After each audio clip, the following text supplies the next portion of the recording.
Galárraga. Amigos, buenas tardes, bienvenidos a 24 horas. A 4 días de vivir una jornada electoral, los observadores internacionales electorales están en el país y serán distribuidos en varias provincias para seguir las elecciones. Hola Gaby, ¿cómo estás? Hola Liz, buenas tardes, todo muy bien. Además les contamos que el refuerzo militar se evidencia en las fronteras y puertos del país. Tenemos reportes de varios puntos, con esto empezamos.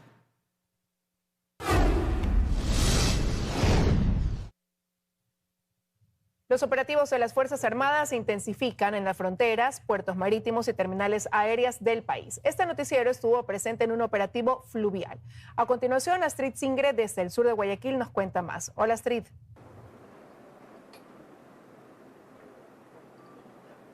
¿Qué tal? Muy buenas tardes. En estudio, amigos televidentes, efectivamente se iniciaron ya los operativos, se intensificaron los controles en sí, tanto en puertos y terminales marítimas, en aeropuertos comerciales y también vía terrestre en zonas fronterizas. Nosotros el día de hoy hemos acompañado a la Dirección Nacional de Espacios Acuáticos en un operativo en el puerto de Contecón. A continuación les traemos los detalles en el siguiente reportaje.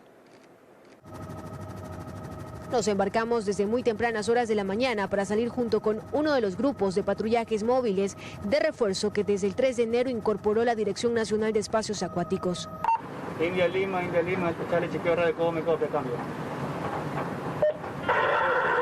Desde Charlie, este es India Lima, le copio fuerte y claro. Desde el comando de Guardacosta Sur salimos con un objetivo claro: verificar que ninguna embarcación extraña se acerque a buques anclados en los puertos, y para aquello la DIRNEA tiene establecido estrategias y perfilamientos de control. Revisa la documentación de la gente de mar, que todos tengan sus documentos en regla, ¿no? Se revisa la carga, se hace un perfilamiento, ¿no? Con operaciones de inteligencia se perfilan aquellos contenedores que tienen alto riesgo de contaminación. Se coordina con las autoridades pertinentes para que se aperturen los contenedores. Y así lo pudimos constatar, pues en esta jornada nos encontramos con este buque carguero de 160 metros de largo que tiene fecha de zarpe el 6 de febrero y como destino México. Para los controles, esta lancha rápida que viaja con un oficial y 5 tripulantes baja la velocidad y de manera prolija comienza a verificar que en el perímetro marítimo no existan agentes externos. Esto en paralelo que al interior de este buque otra cuadrilla va verificando documentación de los tripulantes,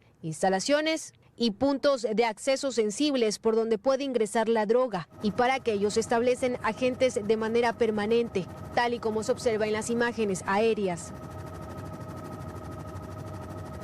A nivel nacional existen más de 60 puertos y terminales portuarias. De esta cifra, 10 se encuentran en Guayaquil, pero el más sensible es el puerto de Contecón por la cantidad de droga con la que se contaminan sus contenedores.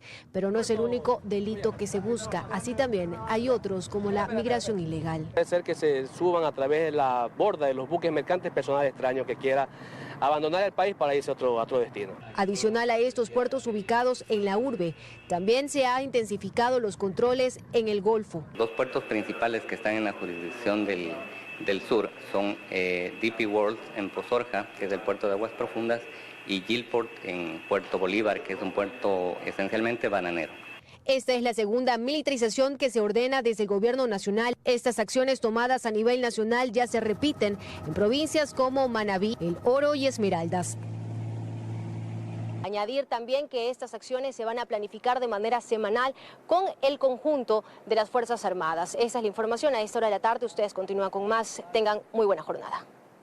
Gracias, Astrid. Lo mismo para ti. Ahora nos trasladamos hacia el norte del país porque el Comando Conjunto de las Fuerzas Armadas desplegó un contingente de fuerzas terrestres, navales y aéreas en el puerto de Esmeraldas. Gregory Rosero está en el lugar y nos cuenta más a esta hora. Buenas tardes, Gregory. ¿Qué tal, compañeros, amigos? Sí, a esta hora yo me encuentro en la autoridad portuaria de Esmeraldas, luego de que el gobierno nacional anunciara la militarización de los puertos del país. Acá en este puerto de la provincia de Esmeraldas también se está llevando a cabo la militarización de este lugar, con alrededor de 10 efectivos militares. A nivel provincial se encuentran 100 efectivos militares quienes están custodiando las fronteras del país y, por supuesto, también este puerto. Escuchemos las versiones. Bueno, y esto estamos obedeciendo pues a un decreto pues, que ha sido firmado por el presidente de la República, ¿no? A militarizar pues todos los aeropuertos, puertos y los sitios pues que se los considera de tipo estratégico, ¿no? Aquí estamos dando toda la cooperación del caso para que esto se lleve a efecto, porque también los beneficiados somos nosotros. Hemos incrementado la presencia militar en todos los ingresos fluviales, marítimos y terrestres. Y de la misma manera, pues, se dispone que haya una limitación en el ingreso de ciudadanos extranjeros. Eso lo estamos trabajando con las autoridades de migración para hacer un mayor control en el ingreso, en este caso por vía marítima, pues de los buques que están entrando aquí a la autoridad portuaria de Esmeraldas, o los buques que se quedan también afuera en las boyas, y en la Capitanía de San Lorenzo de todos los ejes fluviales fronterizos. Están 10 efectivos aquí y tenemos de total 100 efectivos en controlando todos los espacios marítimos y fluviales de frontera. Y bien, pues ahí ustedes han escuchado las declaraciones de los efectivos militares que se encuentran el día de hoy acá, y como ustedes pueden ver en pantallas, son varios efectivos militares quienes se encuentran hoy acá y quienes estarán permanentemente en este puerto custodiando el ingreso y salida de este lugar. Como ustedes pueden ver, aquí hay buques también y ya hay más efectivos militares que, como lo mencionamos, se mantendrán permanentemente en este sector, también trabajando aliados con el personal de Autoridad Portuaria de Esmeraldas. Es la información que se genera hasta esta hora, amigos. Ustedes continúan con más en estudios. Una excelente jornada para todos. Gracias, Gregory, por ese reporte. Mientras en Carchi, 120 uniformados de Fuerzas Armadas reforzarán la seguridad fronteriza. El primer sobrevuelo arribó en la mañana con un contingente de 40 militares contra insurgencia. Jairo Jacome nos tiene el informe. Hola, Jairo. Así es, ¿qué tal? Buenas tardes. En total serán 3 vuelos que arribarán a la ciudad de Tulcán con 120 hombres de la Escuela de Selva y Contrainsurgencia para reforzar la seguridad en este punto fronterizo. A bordo de un avión caza de la Fuerza Aérea Ecuatoriana llegó el primer refuerzo militar, con 40 hombres que se suman a los 500 desplegados en los diferentes pasos oficiales y alternos de la frontera con Colombia en Carchi. Nuestra misión es poder determinar grupos ilegales armados, pueden ser colombianos, o grupos relacionados al narcotráfico, o a personas que busquen inestabilizar a nuestro país con el fin de alterar el proceso democrático electoral que tenemos previsto para el próximo día domingo. Los pasos fronterizos homologados de Rumichaca, Urbina y Tufiño fueron militarizados desde el martes 4 de febrero en respuesta al decreto ejecutivo 520 que limita el ingreso al territorio nacional de toda persona extranjera para prevenir intentos de desestabilización de grupos armados, como reza la disposición presidencial. Nos van a llegar 5 equipos de combate. Creo que es suficiente para nosotros reforzar los pasos principales que tenemos aquí, ¿no es cierto? Rumichaca, Urbina, Tufiño, Río Carchi, La Pintada, y también nuestros destacamentos que están al noroccidente de la provincia ya están en los pasos fronterizos también no autorizados. La militarización también se efectivizó en Sucumbíos con personal del Grupo de Fuerzas Especiales número 53 Rayo, encargado de custodiar el límite político internacional sobre el río San Miguel, y en sectores de mayor conflictividad donde operan grupos disidentes de las FARC y el GAO residual, los de la frontera. Para localizar e impedir que grupos de delincuencia organizada, grupos irregulares armados, intenten ingresar a nuestro país para alterar el normal desarrollo de nuestro proceso Elecciones Generales 2025. A partir de las 0 horas del sábado 8 de febrero se cierra la frontera para garantizar las elecciones, empleando patrullajes móviles y controles fijos en diferentes puntos del cordón fronterizo hasta el lunes 10 de febrero. El contingente de uniformados participarán de patrullajes móviles y fijos a lo largo del cordón fronterizo. Retornamos a estudios con más. Buenas tardes. Buenas tardes, gracias Jairo por tu reporte. De igual forma, en Huaquillas, ubicada en la frontera sur con Perú, decenas de militares reforzaron la seguridad del puente que conecta con Aguas Verdes.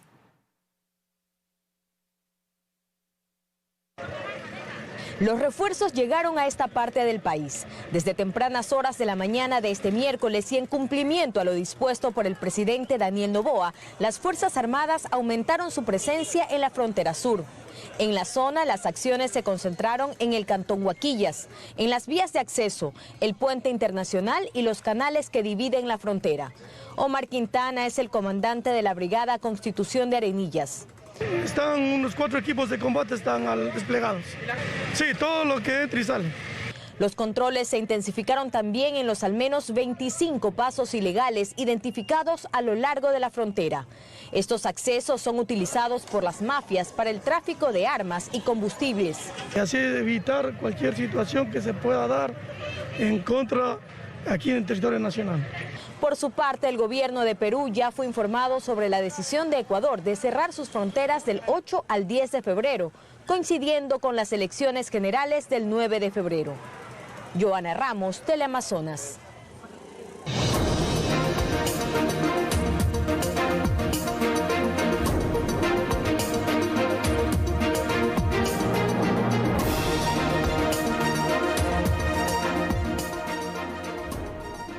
A un día del cierre de campaña, el presidente Daniel Noboa no realizará actividades públicas este miércoles 5 de febrero debido a agenda en su despacho. Mientras tanto, varios candidatos han intensificado sus recorridos por varias provincias del país con caravanas y visitas a medios de comunicación. Y por su parte, la candidata a la presidencia de la República por la Revolución Ciudadana, Luisa González, en su penúltimo día de campaña previo a las elecciones del próximo 9 de febrero, dio entrevistas a varios medios de comunicación de Machala, en la provincia del Oro. A esta hora, González se encuentra en la provincia de Santa Elena, donde recorre en lancha por el malecón la comuna San Pedro. Para las 17 horas en Santa Elena se tiene previsto su cierre de campaña. A mí que me des, quiero ver la cédula.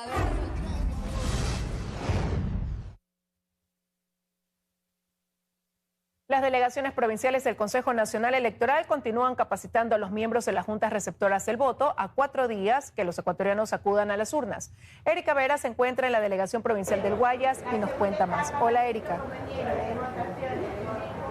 Así es, compañeros, buenas tardes. La delegación provincial del Guayas mantiene más de 65.000 miembros de las juntas receptoras del voto habilitantes, de los cuales ya un aproximado del 85% han recibido capacitación. Esta capacitación tiene 2 fases, la primera es presencial y la segunda es virtual, en la que se accede a un código QR. En toda la provincia del Guayas aproximadamente existen 41 puntos de capacitación habilitados en GATS municipales, instituciones públicas y privadas e incluso universidades. La jornada extraordinaria de capacitaciones aquí en la delegación provincial del Guayas será el día sábado 8 de febrero en horario de 8:30 a 17 horas. También es importante mencionar que si usted no realiza esta capacitación, recibirá una multa del 10% del salario básico unificado, es decir, $47, y en el caso de no presentarse, la multa es del 15% del salario básico unificado, es decir, $69. En materia de seguridad, la delegación provincial del Guayas ya se encuentra resguardada con personal de las Fuerzas Armadas que se encuentran realizando un patrullaje las 24 horas del día, sobre todo en la bodega de almacenamiento de los paquetes electorales y kits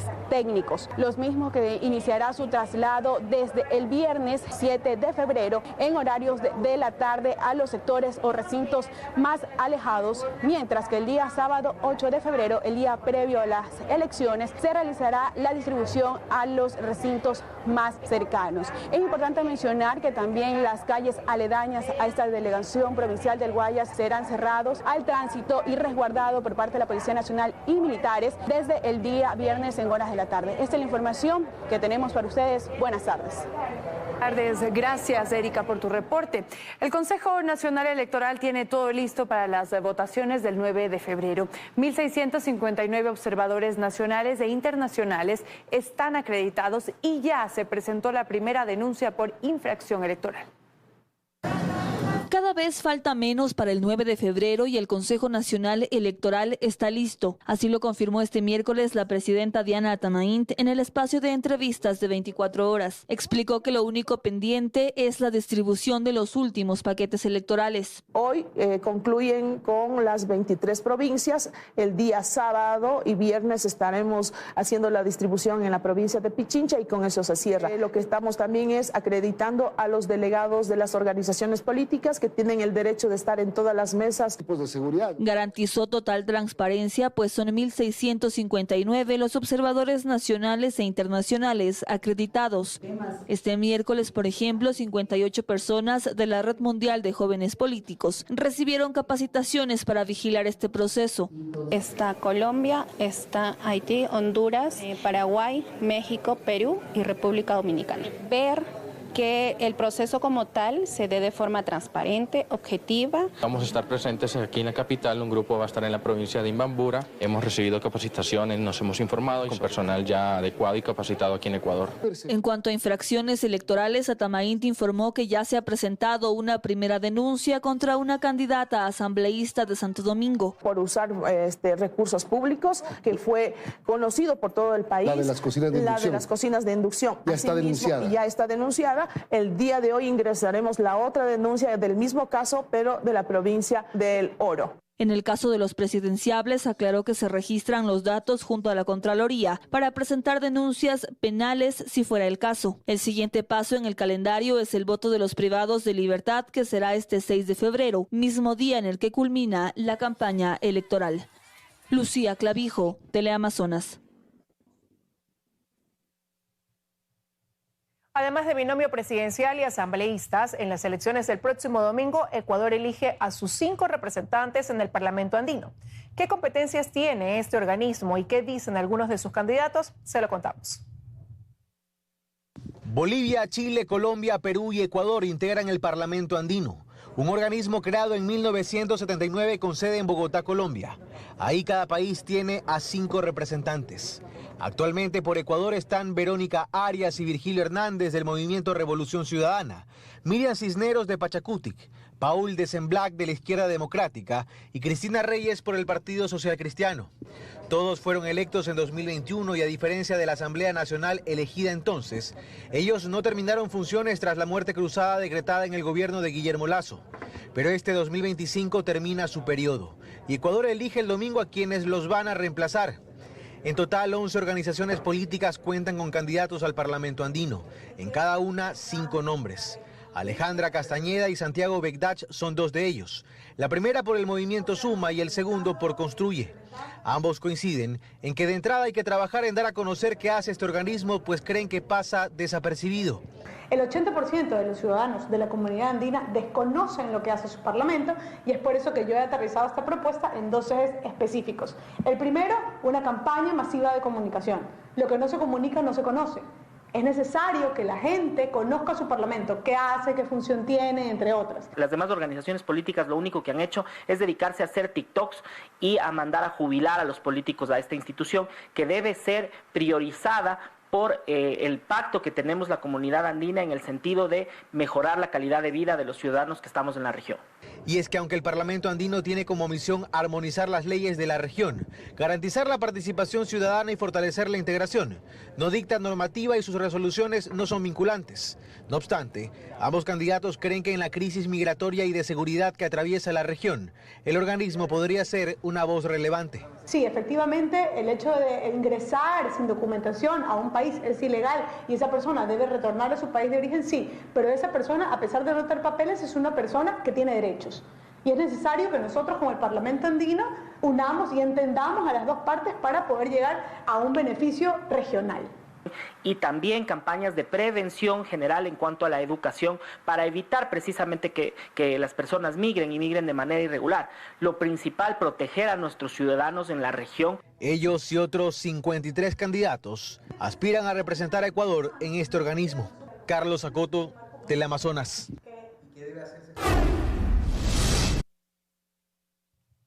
Y el gobierno anunció un incentivo económico para los migrantes retornados de Estados Unidos. Ecuatorianos deportados nos cuentan su intento fallido de llegar a Norteamérica. Aquí sus historias. Yo jamás quisiera volver a Estados Unidos, jamás. Al migrante lo tratan es mal. No iba por nada malo, iba para darle un bienestar bueno, vencida, mire. A ella la llamaremos Julie y es parte de los cerca de 200 migrantes ecuatorianos deportados que el martes arribaron a Guayaquil en este vuelo charter procedente de Alexandria, Estados Unidos. Julie tiene 38 años y es madre soltera. Nadie de su familia sabía que llegaba al país el 4 de febrero. Por lo tanto, decidimos acompañarla hasta su domicilio en el norte de Guayaquil. Julie fue recibida por su hija mayor y su tía, quienes no la veían desde el 19 de noviembre, fecha en la que decidió migrar hacia Estados Unidos en búsqueda de un mejor futuro.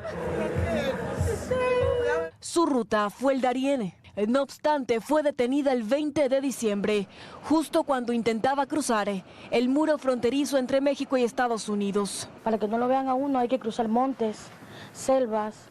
De ahí me agarraron y me llevaron allá, a la detención del Valle. ¿Qué tiempo estuvo ahí en esa detención del Valle? 2 meses estuve casi. Pasé Navidad y Año Nuevo, ahí metida. Pasado el mediodía del lunes, Julie salió del centro de detención para luego ser deportada a Ecuador. Ella comenta que durante la mayor parte del vuelo hacia Guayaquil estuvo esposada. Le quedaron marcas. Cuando aterrizó aquí en Guayaquil, todos nos alegramos, lloramos en el avión. Cuando ella aterrizó, fue lindo. Jonathan y María son otros de los migrantes ecuatorianos deportados que arribaron este martes al país. Ellos son de Cumandá, provincia de Chimborazo, y migraron hace más de 3 meses. Mucha tristeza y pánico porque la verdad nunca había estado encerrado. ¿Por qué decidió migrar? Por muchos sueños de salir adelante. ¿Cuántos años tiene? 23. ¿Tiene hijos? Una niña. De su parte, el gobierno anunció un incentivo económico para facilitar la reintegración de los migrantes. Se trata de una transferencia de $470 mensuales durante un plazo de 3 meses. Este apoyo económico se suma al bono de $50 que ya da Cancillería. Se tiene previsto que el jueves se llegue a Guayaquil otro vuelo procedente de Estados Unidos con más migrantes. Este mecanismo de deportación está vigente desde hace más de 2 años y regularmente 2 vuelos semanales procedentes de Norteamérica llegan al país. Bernarda Ceballos, Teleamazonas.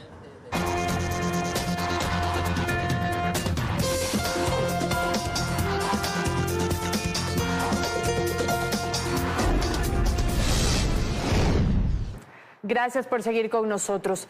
Tras meses de investigación, la Policía Judicial y Fiscalía capturaron a 31 delincuentes en 4 ciudades de la provincia del Guayas en el operativo Gran Fénix 3. Hasta ahora hacemos contacto con Ricardo Alcíbar para que nos amplíe la información. Adelante.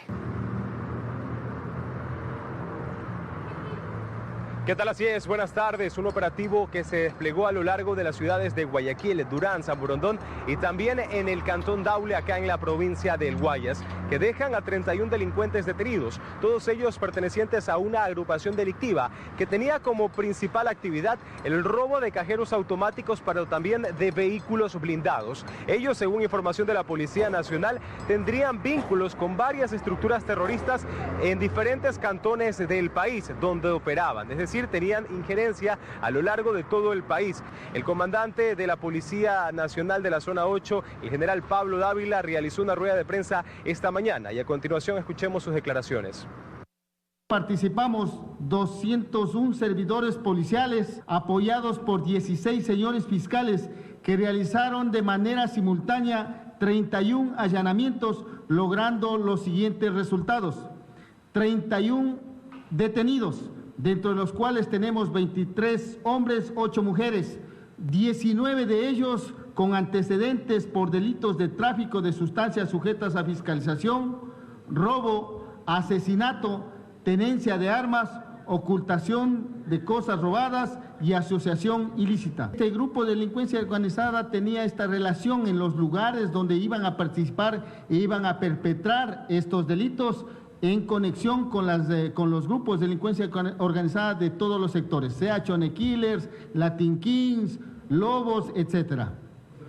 Junto a estos detenidos se encontraron 5 lanzas térmicas que eran utilizadas para romper los seguros de metal, tanto de cajeros automáticos como de vehículos blindados. Tenemos conocimiento también que entre los detenidos se encuentra un policía en servicio activo con el grado de cabo y un policía en servicio pasivo a quien le habían dado la baja años atrás. 11 carros en los que operaban estos delincuentes también fueron retenidos para investigaciones, al igual que una motocicleta y radios de comunicación.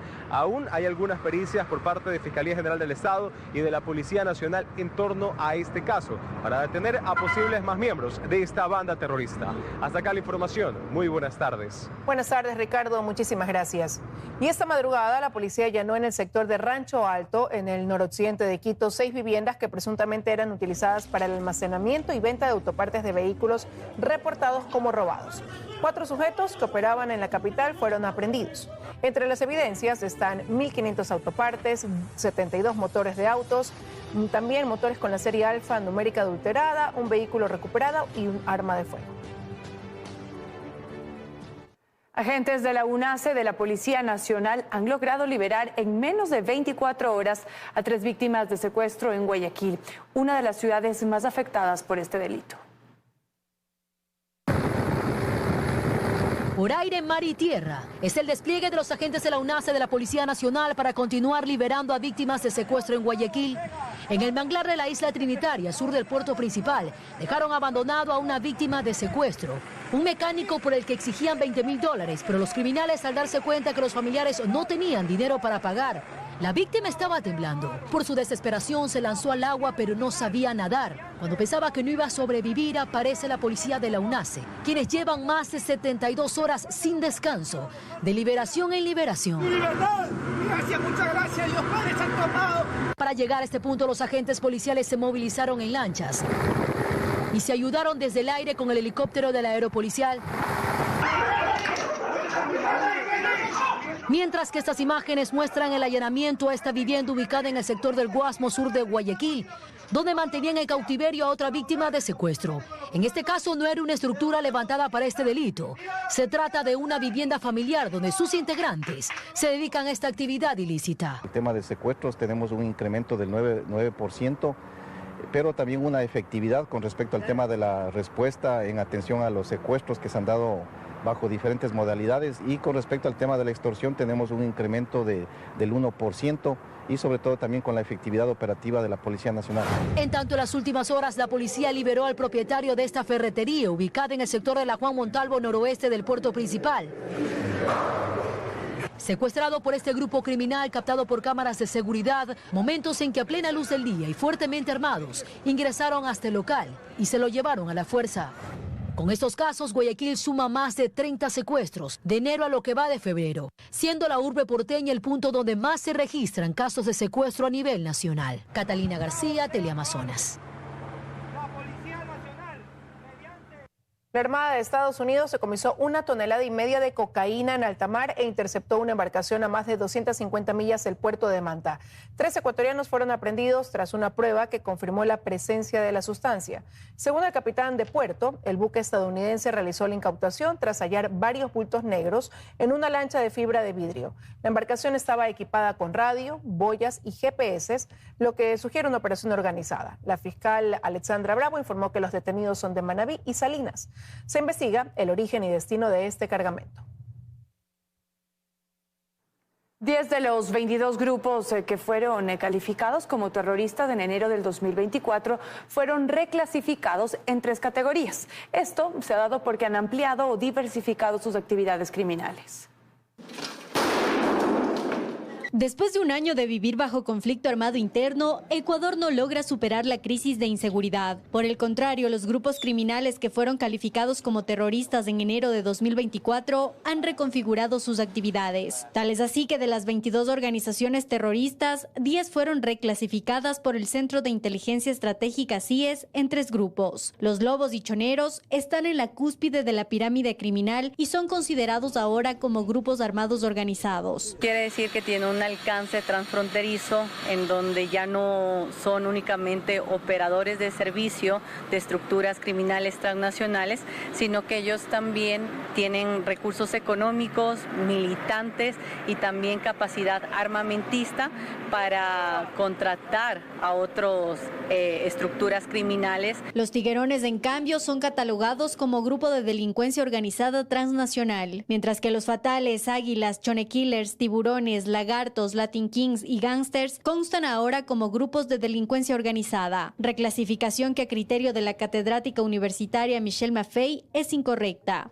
Todos los grupos de delincuencia organizada tienen que establecer cadenas de valores a punta de violencia, a punta de corrupción. Puede ser que en efecto los choneros tengan una cadena de valores mucho más consolidada, pero por ejemplo los Latin Kings, pese a que es un grupo más pequeño, igual las puede desarrollar. Aunque para la investigadora Caterina Herrera podría marcar el camino de cómo actuar frente a cada grupo. ¿Qué actor de la fuerza pública puede actuar? Entonces, cuando hablamos de grupos de delincuencia organizada, el actor que debe actuar básicamente va a ser Policía Nacional. Ambas coinciden en que es fundamental la cooperación internacional para hacerles frente. Yo creo que la cooperación no debería centrarse solamente en Estados Unidos, también vía Argentina, cooperación con Italia y también sería interesante ver qué tipo de capacitación o luces nos podrían dar los japoneses. De no expandir esta arista, así como la presencia global del Estado en las zonas tomadas por las bandas, Maffei sostiene que en 2025 en Ecuador existirán al menos 50 organizaciones delictivas. Belén Merizalde, Teleamazonas.